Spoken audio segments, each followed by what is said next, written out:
Utsmani, biasa juga disebut negeri dua benua. Banyak banget negerinya Pak Erdogan. Gitu.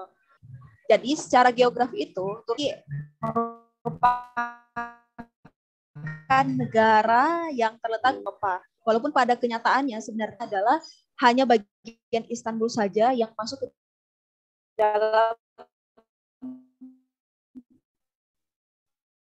wilayah Eropa gitu. Tapi karena dan Eropa jadi kadang dia bisa disebut masuk Eropa, bisa juga dibilang Asia gitu. Nah, ibu kota Turki. Banyak yang sering salah paham. Turki itu biasanya dibilangnya gini, ibu kotanya Istanbul gitu kan.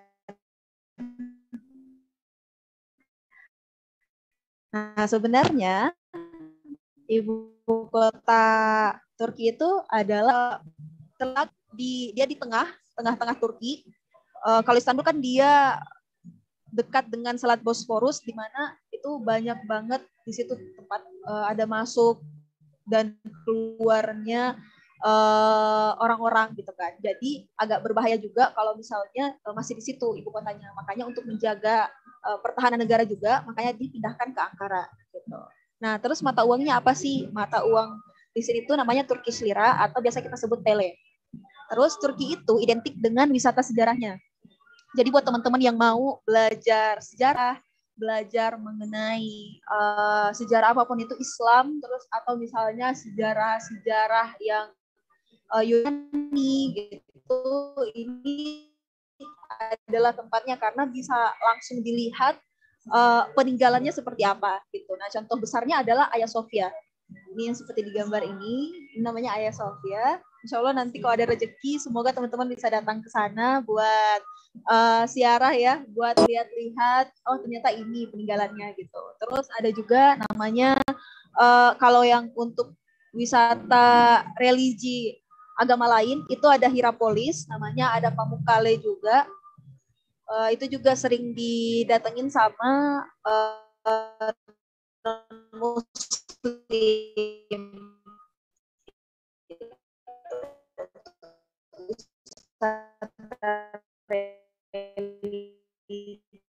karena di situ ada sejarah gitu, sejarah. Jadi datang ke studio musik ada bendera Turki, ke tempat makan ada bendera Turki, dan itu nggak hanya simbolisme aja, tapi itu memang mengakar ke diri masing-masing pribadi mereka kayak gitu, karena mereka sangat cinta sama negaranya. Nah ini juga menjadi hal yang bisa kita pelajari ya sebagai orang Indonesia mengenai nasionalisme negara kita. Terus yang terakhir, orang Indonesia kan suka kuliner ya biasanya.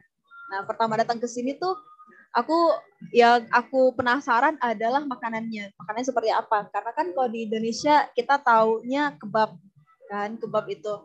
Nah, ternyata pas sampai di sini kebab itu tuh beda bentukannya. Jadi kebab di sini bentukannya itu kayak sate, kayak daging terus itu ditusuk kayak sate gitu. Nah, kalau yang kita bilang kebab di Indonesia itu tuh namanya durum kalau di sini atau doner gitu. Nah, jadi itu sebenarnya beda teman-teman. Makanya kalau nanti ke Turki, terus pengen makan kebab, yang kita sebut kebab kalau di Indonesia, itu kalau mintanya kebab, nanti lain dikasihnya gitu. Jadi nanti teman-teman bilangnya durum gitu, atau doner. Nah, ini sedikit mengenai Turki, yang tentunya kalau mau kujelaskan secara keseluruhan itu nggak bakalan seasik kalau mengalami sendiri. Jadi semoga nanti teman-teman bisa datang ke sini dan mengalami langsung pengalamannya seperti apa di Turki. Kita lanjut. Tapi nanti kalau misalnya ada pertanyaan mengenai Turki, bisa langsung tanyain ya. Nah, kita langsung masuk ke gimana sih kalau kuliah di Turki? Apa bedanya sama di Indonesia? Nah, ini aku mau melihat dari kacamata aku kubandingkan S1 di Indonesia dan sekarang aku melanjutkan studi di Turki untuk master degree.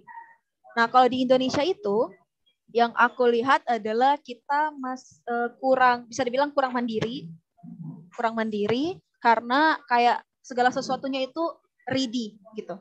Bisa dibilang segala sesuatunya ready, dan itu juga sebenarnya menjadi hal yang harus kita syukuri sih sebagai orang Indonesia, karena kita tuh udah terbiasa buat diberikan gitu, kayak oh ini udah ada nih, ibarat kita mau pergi sekolah bekalnya udah ada nih, ini bekalnya nanti kamu tinggal makan di sana gitu. Nah kalau di Turki ibaratnya tuh lebih ke ini bahan-bahannya, kamu masak, caranya seperti ini gitu. Terus kalau misalnya untuk S2 di sini, mungkin karena sudah dianggap dewasa kali ya, sudah dianggap bisa berjalan sendiri, jadi kami cenderung cuman dikasih tahu gini sama dosen, kayak tugas kamu ini, kamu searching sendiri deh, kayak gimana sih menurut kamu yang dalami sendiri, nanti ada apa-apa baru kasih tahu ke saya. Jadi cenderung di sini tuh kayak kita bener jalan sendiri gitu loh. Nah, ya itu sih kalau misal perbedaan kuliahnya di Indonesia sama di Turki. Terus ini aku mau kasih lihat secara keseluruhan general sistem edukasi di Turki. Jadi yang pertama itu ada primary education. Kalau di sini primary education itu bilanglah SD, elementary school-nya itu ada 4 tahun. Mereka 4 tahun, kalau kita kan 6 tahun ya. Terus middle school itu SMP-nya 4 tahun juga. Kalau kita kan 3 tahun, terus masuk SMA juga 4 tahun. Nah, lalu baru masuk ke bachelor degree gitu, atau lisans. Nah, makanya dari segi umur itu tetap sama, karena totalnya kan 12 tahun juga, 12 tahun dari SD sampai SMA. Hanya perbedaannya adalah kalau kita SD 6 tahun, SMP SMA 3 tahun, kalau di sini itu 4 tahun semuanya, dari SD sampai dengan SMA. Oke, lanjut ke bachelor degree. Untuk bachelor degree-nya nanti bakalan dibahas sama Wira. Di sini aku bakalan fokus ke master degree-nya aja, karena aku mengalami itu di sini, pengalamannya lebih terasa gitu kan. Kalau aku langsung mengalami untuk master degree-nya kayak gimana. Nah, master degree di sini seperti yang tadi aku bilang, kami itu dituntut buat bisa independen, buat bisa jalan sendiri gitu. Bahkan kalau sekarang kan aku lagi nulis tesis dan sekarang bahkan kayak dosennya cuma bilang, kamu mau meneliti apa gitu. Saya mau meneliti ini, metodenya apa, kamu udah pilih belum, kayak gitu. Kalau di Indonesia kan biasanya kamu coba penelitian ini aja gitu, metodenya ini. Nah, kalau atau bahkan misalnya kamu penelitian apa, mau penelitian ini Pak, oke metodenya seperti ini. Nah, tapi kalau di sini kayak kita agak diberikan kebebasan, tapi tetap bakalan dibimbing juga sama dosen. Kayak, oh ini bakalan seperti ini metodenya, atau metode yang kamu gunakan harusnya lebih ke sini loh daripada ke sini, kayak gitu. Nah, itu tadi kayak sukanya sekolah di sini. Nah, kalau dukanya itu lebih ke bahasa sih, lebih tepatnya. Karena kan Turki bukan bahasa Inggris yang dipakai, bahasa Turki. Dan itu menurutku susah. Bahkan setelah 2 tahun di sini, untuk bahasa akademiknya itu, bahkan untuk nulis itu agak susah gitu. Jadi memang perlu belajar lebih lagi gitu untuk bahasa. Terus untuk dari segi budaya juga ya kadang mengalami kendala, karena yang namanya di setiap negara pasti ada orang yang baik, ada orang yang buruk gitu. Kayak kita nggak bisa bilang bahwa semua orang Turki baik, dan kita juga nggak bisa bilang semuanya buruk. Di mana-mana kan ada baik ada buruk gitu kan. Tergantung lagi kayak gimana kita menghadapi kondisi tersebut gitu. Tapi secara keseluruhan memang kita tuh mesti kuat mental gitu kalau misalnya belajar di negeri orang seperti ini, karena kita mesti belajar gimana kultur mereka, gimana cara mereka ngomong misalnya. Karena misalnya nih orang Turkinya bilang kayak agak keras ngomongnya, misal kita ada orang Indo kan yang nggak bisa kalau suara agak keras gitu kan, kayak ini dia marah nggak sih sama aku. Nah, itu hal-hal seperti itu tuh yang mesti memang harus dibiasakan gitu teman-teman. Oke, lanjut kampus life. Ini jadi kalau penerima beasiswa di sini, kami dapat jatah 1 tahun untuk belajar bahasa. Itu sebenarnya untuk keseluruhan seperti itu. Tapi karena kami penerima beasiswa itu dibayarin sama pemerintah Turkinya. Nah, jadi kan sebenarnya master degree itu 2 tahun. Tapi jadi total 3 tahun. Karena 1 tahunnya itu kami mesti belajar bahasa. Nah, kalau aku pribadi, aku belajarnya itu di lembaga namanya Dilmer. Kalau Wira beda lagi, dia belajarnya di lembaga namanya Tomer. Gitu. Karena sebenarnya di sini kan kami satu kota. Di satu kota ini ada 2 universitas. Satu Sulaiman Demirel, yang satunya lagi Isparta Ulama Bilimler Universitas gitu. Nah, makanya karena beda universitas, jadi beda lembaga juga. Kebetulan aku dapatnya itu di Ilmer. Nah, yang foto yang tengah ini itu adalah foto sama teman-teman yang belajar sama-sama bareng belajar bahasa Turki di 2 tahun yang lalu gitu. Ini paling depan nih orang Bangladesh. Terus belakangku ini Benson orang apa ya? Kalau nggak salah Kenya ada ini orang Pakistan, ini Rwanda, Kazakhstan, yang dekat Rusia, yang kemarin lagi ribut-ribut tuh di Indonesia kan. Terus ini Pantai Gading belakang ini. Nah, dari belajar bahasa di sini, tuh aku jadi melihat banyak hal, melihat berbagai culture. Kayak gini kan ketemu sama negara-negara lain. Jadinya kayak, wah ternyata gini ya, gini cara, the way they think, gini cara mereka beropini, gini cara mereka menghadapi suatu masalah contohnya. Kayak gitu. Nah, terus gambar sebelah sini, ini tuh kampus kami di Sparta tepatnya. Terus yang ini itu adalah ini apa ya namanya kalau di Indonesia UKM. Jadi di sini juga ada UKM kayak gitu. Yang berbeda adalah kalau di Indonesia kita kan ada BEM, ada himpunan. Nah kalau di sini dia tuh nggak strata kayak gitu. Kalau BEM kan dia BEM fakultas, himpunan, jurusan gitu atau program studi. Nah kalau di sini dia langsung bla bla bla student association gitu, student association. Jadi langsung menaungi seluruh mahasiswa. Tuh. Nah, kalau lebih banyak UKM sih kalau di sini. UKM-nya ini UKM panahan. Terus ada bola juga, ada olahraga yang lain dan sebagainya.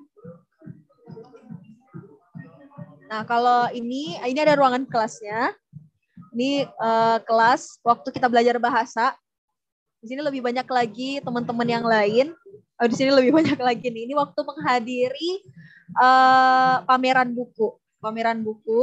Jadi kita diajak ke sana sama dosen. Nah ini dosennya masih muda kan kelihatan. Gitu. Oke, ini 2 tahun yang lalu sih sebelum corona. Nah, ketika corona menyerang, ketika COVID-19 menyerang, jadi aku kan kami kalau penerima beasiswa itu kita tinggalnya di asrama gitu. Sebenarnya untuk S2, S3 untuk penerima beasiswa dari YTB itu diberikan hak buat memilih mau apartemen atau asrama gitu. Tapi kalau aku pribadi, aku lebih memilih buat di asrama karena kalau di asrama itu udah ada kantinnya dan kita bisa langsung ngambil makan gitu. Kalau di apartemen kan mesti masak lagi, mesti bersih-bersih gitu. Sementara di sini langsung ada gitu, ada yang bersihin kamar, terus udah itu ada yang masakin. Jadinya dari segi waktu efisien buat pelajar menurutku gitu.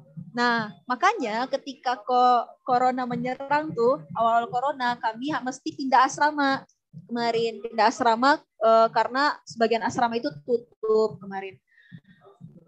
Makanya sempat tinggal di kota lain gitu. Nah, ketika itu juga kita belajarnya online.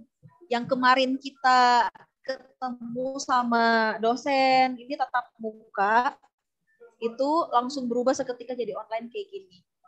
Gitu. Untuk program yang kita pakai kemarin itu namanya Adobe Connect. Jadi kalau kami pakainya itu Adobe Connect dan nggak nggak kayak Zoom yang ini kita bisa open cam gitu. Jadi kita murni cuma mendengarkan aja. Gitu. Nah ini agak bahaya juga kemarin tuh, kayak bisa tidur kan sambil denger dosen ngomong gitu.